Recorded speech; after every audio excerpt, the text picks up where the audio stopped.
احمدہ ونصلی علی رسولہ الکریم اما بعد عن ابی الدرداء رضی اللہ تعالی عنہ قال قال رسول اللہ صلی اللہ علیہ وسلم اکثر الصلاة علی یوم الجمعۃ فإنه يوم مشهود تشهده الملائكة وإن أحدا لن يصلي علي حتى يبلغ صلاته قبل أن يبلغ منها قال قلت وبعد الموت قال إن الله حرم على الأرض أن تأكل أجساد الأنبياء ونبی اللہ حی یرزق رواہ ابن ماجہ۔ میرے دوستوں اور بزرگوں، ابن ماجہ شریف سے ایک حدیث ہم نے روایت کی ہے جس کے راوی حضرت ابو درداء رضی اللہ تعالیٰ عنہ۔ وہ کہتے ہیں کہ نبی پاک صلی اللہ علیہ وسلم نے فرمایا کہ جمعے کے روز مجھ پر کثرت سے درود پڑھا کرو، جمعے کے روز مجھ پر کثرت سے درود پڑھا کرو، اور یہ دن مشہود ہے۔ قرآن میں قسم کھائی گئی ہے وَشَاهِدٍ وَمَشْهُودٍ، تو مشہود سے مراد یہی جمعے کا دن ہے۔ مشہود کہتے ہیں حاضری کے وقت کو، جمعے کے روز فرشتوں کی حاضری ہوتی ہے۔ مساجد کے دروازے پر بخاری میں حدیث ہے کہ فرشتے بہت آ جاتے ہیں اور اس وقت تک آنے والوں کا نام اور ولدیت وغیرہ نوٹ کرتے ہیں، یہاں تک کہ جب امام آتا ہے خطبہ پڑھنے کے لیے تب فرشتے اپنا دفتر لپیٹ لیتے ہیں۔ یہ بخاری میں حدیث ہے۔ اسی حدیث سے امام ابو حنیفہ نے یہ مسئلہ نکالا کہ خطیب کے آ جانے کے بعد جب فرشتے سب دفتر لپیٹ دیتے ہیں تو کوئی نماز اور کوئی عبادت آنے والے کو بھی نہیں پڑھنا چاہیے، منع کر دیا۔ بہرحال تو حضرت ابو درداء رضی اللہ تعالیٰ عنہ حضور سے نقل کرتے ہیں کہ حضور نے فرمایا کہ جمعے کے روز کثرت سے درود پڑھو۔ کیوں؟ درود رسول پاک صلی اللہ علیہ وسلم کے روز جب بھی پڑھیں گے آپ ثواب ہے، چاہے جمعے کو پڑھیں، چاہے شنیچر کو پڑھیں، چاہے اتوار کو پڑھیں، درود تو ثواب کی عبادت ہے جب پڑھیے۔ لیکن جمعے کی خصوصیت یہ ہے کہ جمعے کا درود اسی وقت بلا تاخیر حضور تک پہنچتا ہے، بلا تاخیر، کوئی توقف نہیں۔ ادھر درود پڑھنے والے نے پڑھا اور ادھر حضور کے پاس پہنچ گیا، کیونکہ فرشتوں کے ذریعے درود پہنچتا ہے، فرشتے پہنچاتے ہیں۔ تو فرشتے اللہ کے جب درود پہنچاتے ہیں تو جمعے کے روز وہ بلا توقف پہنچاتے ہیں، اور دنوں میں تو توقف کریں گے۔ شنیچر کو پڑھا تو اب پہنچائیں گے، چاہے جمعرات کو اور چاہے پیر کو، تو اس میں توقف ہوگا۔ اور جمعے کے روز آپ پڑھیں گے اور اسی وقت پہنچائیں گے، ہینڈ ٹو ہینڈ پہنچائیں گے۔ تو نہ درود پڑھنے والا ابھی درود پڑھ کے فارغ نہیں ہوا کہ حضور تک پہنچ گیا، اور فرشتوں نے پہنچا دیا، اس کا نام بھی بتایا اور اس کے باپ کا نام بھی بتایا کہ فلاں کے لڑکے فلانے نے آپ پر درود کا ہدیہ بھیجا ہے، تحفہ بھیجا ہے۔ تو حضرت ابو درداء جو اس حدیث کے راوی ہیں، وہ کہتے ہیں کہ ہم نے حضور سے پوچھا کہ یا رسول اللہ آپ تو ابھی حیات ہیں لیکن آپ بھی تو مریں گے، موت تو عینی حق ہے، موت تو سب کو آتی ہے، حالانکہ انبیاء کی موت فانی نہیں ہوتی ہے، وہ تو عینی ہوتی ہے، وعدہ الہی پورا کرنے کے لیے موت آتی ہے، موت نہیں آتی تو جنازہ کیوں پڑھا جائے، موت نہیں آتی تو دفن کیوں کیے جاتے، یہ تو موت تو حق ہے اپنی جگہ پر۔ لیکن ہم لوگ کی موت آنے کے بعد ہمارا بدن مردے کا اسی زمین میں دفن کیا جاتا ہے، اور اسی زمین سے پیدا ہوا تو اسی زمین میں جب پہنچا تو زمین سڑا گلا لیتی ہے۔ انبیاء اس زمین سے نہیں پیدا ہوئے، انبیاء جنت کی زمین سے پیدا ہوئے، تو جنت کی زمین کو یہاں کی زمین سڑا گلا نہیں سکتی، اس لیے حدیث میں آتا ہے الانبیاء احیاء فی قبورہم یصلون، رواہ ابو یعلا، مسند ابو یعلا میں صحیح سند کے ساتھ یہ روایت منقول ہے۔ شیخ عبدالحق محدث دہلوی اور بہت سارے علماء نے اس کو صحیح بتایا، اور اس کی وجہ ہے اور بہت تفصیل ہے، اس میں جانے کی ابھی ضرورت نہیں۔ تو حضور پاک صلی اللہ علیہ وسلم سے ان حضرت ابو دردہ نے پوچھ دیا کہ یا رسول اللہ ابھی تو آپ زندہ ہیں، تو ضرور سن لیتے ہیں، پہنچ جاتا ہے، لیکن آپ تو مر جائیں گے، موت تو حق ہے، تو مرنے کے بعد کیسے پہنچے گا ضرور؟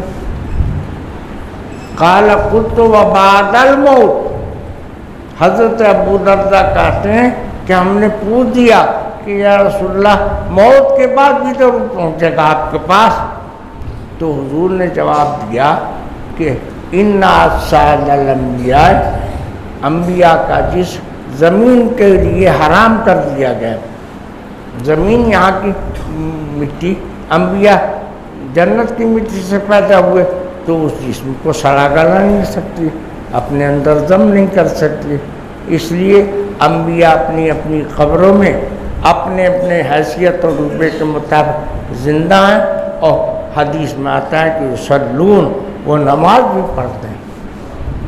ایک غیر مخلد عالم نے ہم سے اعتراض کیا کہ نماز تو فرض ہے زندگی میں، مر جانے کے بعد تو نماز فرض نہیں ہے، تو ہم نے کہا کہ بہت بیوقوف آدمی تو معلوم ہوتے، خالی فرض نماز پڑھتے ہو تم، ارے سنت نفل پڑھتے ہو کہ نہیں؟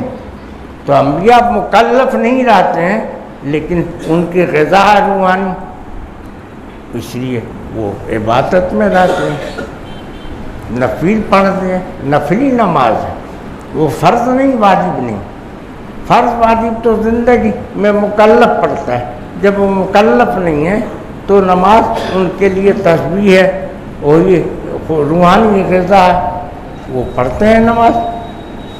تو بہت حیرت میں پڑ گیا۔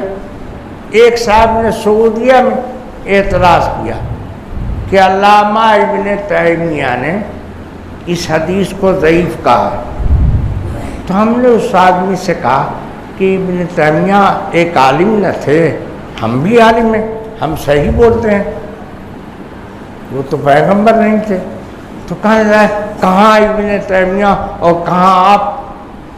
تو ہم نے اس سے کہا کہ وہ پیغمبر نہیں تھے، ہم بھی پیغمبر نہیں، عالم تو عالم کا مقابلہ کر ہی سکتا ہے، ابن تیمیہ نے ضعیف کہہ دیا، ہم صحیح کہتے ہیں، کہ اس کی ابن تیمیہ کا مقابلہ اب ہم کریں گے، آپ کریں گے؟ تو ہم نے کہا کہ ابن تیمیہ تو کم پڑھا لکھا تھا، ہمارا اتنا علم نہیں تھا، تو بہت تعجب سے کہنے لگا کہ آپ ایسی بات کہتے ہیں۔ ہم کہا سنو، قرآن میں کیا آیت ضعیف ہے؟ کہ اس کی قرآن میں تو کوئی آیت ضعیف نہیں۔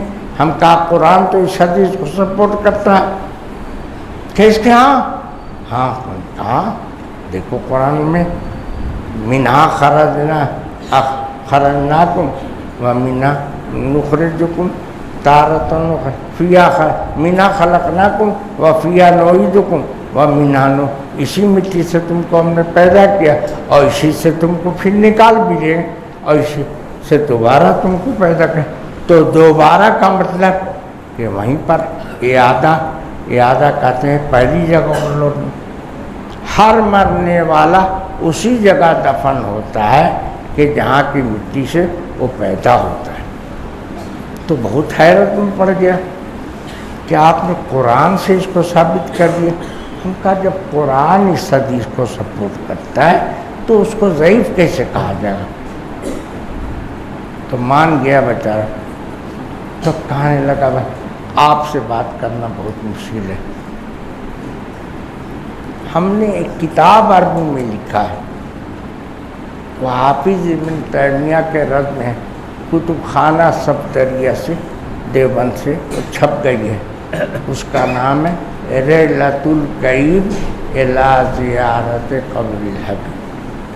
بہرحال میرے بزرگوں دوستوں، حضرت ابو درداء نے رسول پاک صلی اللہ علیہ وسلم سے پوچھ دیا کہ کیا موت کے بعد بھی پیش کیا جائے گا؟ موت کے بعد تو جان نہیں جاتی ہے، احساس نہیں جاتا ہے، تو موت کے بعد پیش کیے جانے کا کیا مطلب ہے؟ کوئی پوسٹر دیوار پر آپ سانٹ دیجئے تو دیوار اس کو پڑھتی ہے، سمجھتی ہے. تو مردہ تو بے احساس ہے، احساس نہیں ہے، تو اس پر پیش کرنے سے کیا مطلب؟ وہ سمجھے گا. تو حضور پاک صلی اللہ علیہ وسلم نے فرمایا کہ وہ ایک تو ہمارے پاس پیش فوراً ہو جاتا ہے، جمعے کی یہ برکت ہے. کیوں کہ فرشتوں کے ذریعے سے درود پہنچتا ہے اور فرشتوں کے ذریعے سے درود فوراً پہنچ جاتا ہے جمعے کے روز. آپ لوگ حیرت میں ہوں گے، پہلے زمانے میں سمجھانے میں دقت ہوتی ہے، لیکن آج کے زمانے میں کوئی سمجھانے کی بات دقت نہیں ہے. آج کل موبائل نکل گیا ہے، آپ موبائل نمبر ڈائل کیا اور ادھر بند کیا اور فوراً خبر ہو گئی. لاکھوں میل پر ہے، اس کو خبر ہو گئی. تو اللہ کے فرشتے آپ کے موبائل سے بھی کمزور ہیں. تم درود سے فارغ ہوئے، اللہ کے رسول کو پہنچ گیا. جمعے کی یہ فضیلت ہے، اور دوسرے دن کی بھی پہنچے گا لیکن تاخیر سے پہنچے گا. فرشتے لے جائیں گے اب جمعرات کے روز اور چاہے پیر کے روز. تو جمعے کی یہ فضیلت ہے کہ فرشتے حاضر ہوتے ہیں. اور بخاری کے دروازے میں بخاری میں ہے کہ مساجد کے دروازے پر حاضر ہوتے ہیں اور سب کا نام نوٹ کرتے ہیں. جو پہلے آیا اس کا نام نوٹ کیا، جو اس کے بعد آیا اس کا نام نوٹ کیا، جو اس کے بعد آیا اس کا نام نوٹ کیا.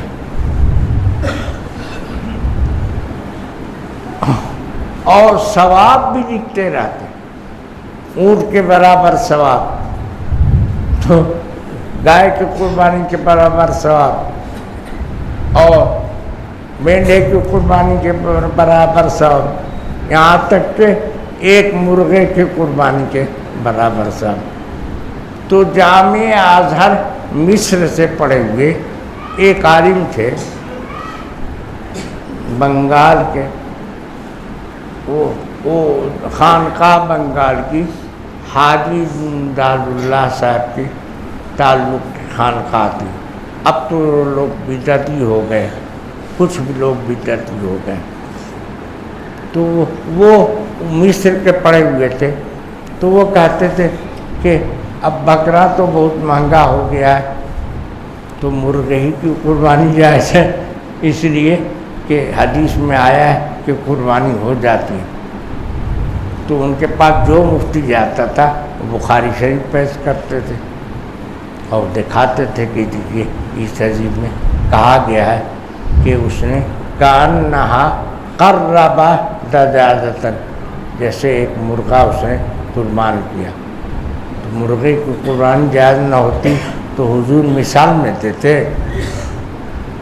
تو مولانا حفظ الرحمان میٹھی جو ہمارے شاگرد تھے، بڑے مقرر تھے، اتفاق سے کیسے ٹکرا گئے ان سے. اور اس کے بعد احمد آباد میں ہم تھے تو احمد آباد پہنچ گئے، کہیں کہ آپ کو چلنا پڑے گا مناظرے کے لیے. وہ جامعہ ازہر کا پڑھا ہوا ہے. تو خیر ہم گئے تو اس نے وہی بخاری پیش کیا. تو ہم نے کہا کہ مولانا یہاں قربانی کے معنی ذبح کرنا نہیں ہے. کہیں کہ کیا ہے؟ کہا یہاں عیسات اور قربانی بولا جاتا ہے کہ اس مسجد کی تعمیر میں مولانا کا بہت قربانی ہے. یعنی انہوں نے بہت اثار کیا اور لوگوں کو ورغلایا اور ترغیب دی، چندہ کرایا، تو ان کی بہت قربانی ہے. تو اس قربانی کا مطلب کہ انہوں نے لوگوں کو ذبح کیا. تو کہنے لگے کہ یہ تو عجیب بات آپ نے بتایا. ہم نے کہا وہ کہیں کہ تب قربانی کے دو معنی ہیں، ایک جو ہم بیان کرتے ہیں وہ معنی اور ایک جو آپ بتاتے ہیں وہ میں. تو آپ جو بتاتے ہیں وہی مراد ہے یہاں، اس کی دلیل دیجیے. ہم نے کہا کہ ٹھیک ہے آپ کو ماننا پڑے گا اور دلیل ہم دیتے ہیں. اس کے بعد 5ویں نمبر پر جو آیا تو اس کے لیے کتنا ثواب ہے.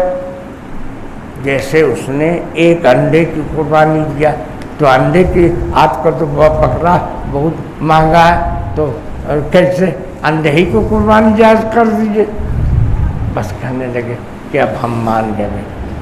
کہا دیکھیے علامہ ابن حزم بہت پہلے گزرے اور وہ پہلے غیر مقلد. ان کے زمانے میں علماء نے ان کو جواب دیا تھا کہ انڈے کی قربانی بھی جائز نہیں ہے، حالانکہ اسی حدیث سے انہوں نے استدلال کیا تھا. تو علماء نے جواب دیا کہ اللہ تعالیٰ قربانی کے بارے میں ارشاد فرماتے ہیں لن ینال اللہ لحومها ولا دماؤها ولکن ینالہ التقوی منکم. اللہ کے ہاں نہ اس کا خون پہنچتا ہے نہ گوشت پہنچتا ہے. معلوم ہے کہ قربانی ایسے جانور کی ہوگی جس میں خون و گوشت ہو. تو انڈے میں گوشت ہے. تو ابن حزم چت ہو گئے تھے، مان لیا تھا. اب بتائیے آپ کہ آپ اس میں خون گوشت ہونا چاہیے. تو 5ویں نمبر میں اس کا ذکر بھی ہے، تو آپ اس کو بھی جائز کیجیے. انڈے کو قربانی کہے نہیں ناجائز، آپ کہے پتہ تھا. تو مان گئے یہاں قربانی کا وہ مانا نہیں. تو میرے دوستوں اور بزرگوں، نبی پاک صلی اللہ علیہ وسلم نے فرمایا کہ انبیاء اپنی قبروں میں زندہ ہیں. انبیاء کی زندگی روحانی نہیں ہوتی ہے، ان کا جسم زندہ رہتا ہے اور زندگی اسی جسم میں رہتی ہے جو جسم دنیا میں تھا. اور نفلی نماز پڑھتے ہیں. نماز ان پر فرض نہیں ہے، نماز ان کی غذا ہے. وہ نماز کے بغیر اور اللہ کی تسبیح کے بغیر زندہ نہیں رہ سکتے. تو اس لیے خوراک کہا گیا. آپ جو کسی چیز کا بہت عاشق ہوتا ہے اس کو کہتے ہیں ارے یہ تو ٹی وی تو اس کی خوراک ہے. تو کیا مطلب؟ ٹی وی وہ کھاتا ہے. یعنی خوراک جیسے انسان کی غذا ہے اس طرح سے اس کی غذا ہے. الانبیاء احیاء، انبیاء سب کے سب اپنی قبروں میں زندہ ہیں اور نماز پڑھتے ہیں. وہ نماز ان پر فرض نہیں ہے، وہ ان کی روحانی غذا ہے. انبیاء کا جسم جنت کی مٹی سے بنتا ہے، اس لیے انبیاء کے جسم میں جنتی خصوصیات پائی جاتی. جنت کی مٹی خوشبو کی ہے، ہوتی ہے جنت میں. آپ خوشبو میں دیکھ لیجئے، خوشبو میں مکھی نہیں بیٹھتی.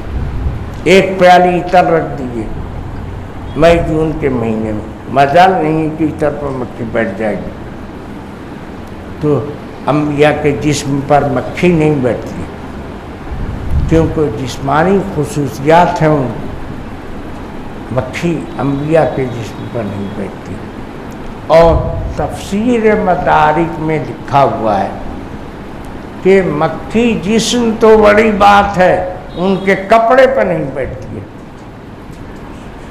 اور حضرت عمر نے حضور کو جب لوگوں نے تہمت لگائی زنا کی حضرت عائشہ پر، تو حضرت عمر نے کہا کہ جب مکھی آپ کے جسم پر نہیں بیٹھ سکتی ہے تو آپ کی بیوی ناپاک عورت بن سکتی ہے؟ بن ہی نہیں سکتی ہے۔ تفسیر مدارک میں یہ لکھا ہوا ہے۔ بہرحال میں دوستوں بزرگوں، میں زیادہ گفتگو نہیں کر سکتا ہوں، اول تو بہت زیادہ فالج زدہ ہوں، پر زبان پر بھی پہلے بہت لگن تھی، بول بھی نہیں سکتا تھا، اب تو تھوڑا بول بھی لیتا ہوں اور لگنت بہت کم ہو گئی ہے۔ آپ سے یہ درخواست ہے کہ جمعے کے روز، دیکھو جمعے کے روز جمعے کی نماز نہیں کہا گیا، اب بدعتی لوگ حدیث سمجھتے نہیں ہیں تو جمعے کی نماز کے بعد درود السلام پڑھنے لگتے اور یہی حدیث بیان کرتے ہیں کہ حضور نے حکم دیا۔ یہ حضور کا حکم نماز کے لیے نہیں ہے، نماز کے تو اندر ہی درود ہے، اس کو باہر پڑھنے کی کیا ضرورت ہے؟ ہر نماز میں چاہے فرض ہو چاہے نفل ہو چاہے سنت، ہر نماز کے اندر درود ہے اور سلام بھی ہے۔ تحیات میں سلام ہے، السلام علیکم ایھا النبی ورحمۃ اللہ وبرکاتہ۔ درود سلام تو نماز میں، اب لگتا ہے کہ ان لوگوں نے اندر چھوڑ دیا، باہر پڑھنا شروع کر دیا، اللہ ان کو سمجھ دے۔ بہت الٹی کھوپڑی کے لوگ ہیں، بہت الٹی کھوپڑی کے لوگ ہیں۔ آپ سے یہ درخواست ہے کہ بہت سے لوگ جمعے کے روز سورہ کہف پڑھتے ہیں، وہ بھی جائز ہے اور اس کی بھی فضیلت ہے، لیکن درود پاک پڑھنا بھی چاہیے۔ تھوڑی ہی دیر کے لیے آپ درود پڑھیے، درود پڑھنا عبادت بھی ہے، ثواب کا کام بھی ہے، اور جمعے کے روز خاص کر کے ہمارے اکابر اور بزرگوں نے عصر اور مغرب کے درمیان افضل زیادہ قرار دیا ہے درود پڑھنا۔ اللہم صلی علی نبی الامی، کم سے کم چھوٹا درود، سب سے افضل درود اور بڑا درود وہی ہے جو نماز میں پڑھا جاتا ہے، وہ سب سے افضل درود ہے، اور چھوٹا درود صلی اللہ علیہ وسلم بھی درود ہے، علیہ الصلاۃ والسلام بھی درود ہے۔ جس کو جو توفیق ہو وہ تھوڑا درود پڑھ لے، لیکن لوگ اس میں بہت کوتاہی کرتے ہیں، اس کو دور کرنا چاہیے، اس کوتاہی کو، اس کمی کو اپنے اندر سے دور کرنا چاہیے۔ تھوڑا دیر جو اتنا توفیق اللہ دے، آدمی کو چاہیے کہ درود پاک بھی پڑھ لے۔ اور ایک بات اور یاد رکھو، اجتماعی نہیں، انفرادی درود ہر آدمی پڑھے اپنے اپنے وقت کے اعتبار سے، اب اپنے شوق کے اعتبار سے، لیکن سب مل کے ایک بار نہیں پڑھے، وہ تو اجتماعی ہو گیا۔ درود ہر آدمی پڑھتا ہے نماز میں بھی، تو اجتماعی نہیں پڑھتا ہے، وہ اپنا درود پڑھ رہا ہے، ہم اپنا پڑھ رہے ہیں، سب لوگ ایک ساتھ مل کے نہیں پڑھیں۔ تو اللہ توفیق دے ہر ایمان والے کو کہ درود پاک جمعے کے روز خصوصیت ہے، جس وقت طبیعت چاہے کچھ ضرور پڑھ لے۔ فرشتوں کے ذریعے سے نبی پاک صلی اللہ علیہ وسلم کے پاس اسی وقت بے توقف درود پہنچ جاتا ہے، اور اس کی زندہ مثال آج کل موبائل نکل گیا کہ ادھر نمبر ختم ہوا اور وہاں ڈائل انٹری ہونے لگی، تو اللہ کے فرشتے پہنچا دیتے ہیں رسول پاک صلی اللہ علیہ وسلم کے پاس۔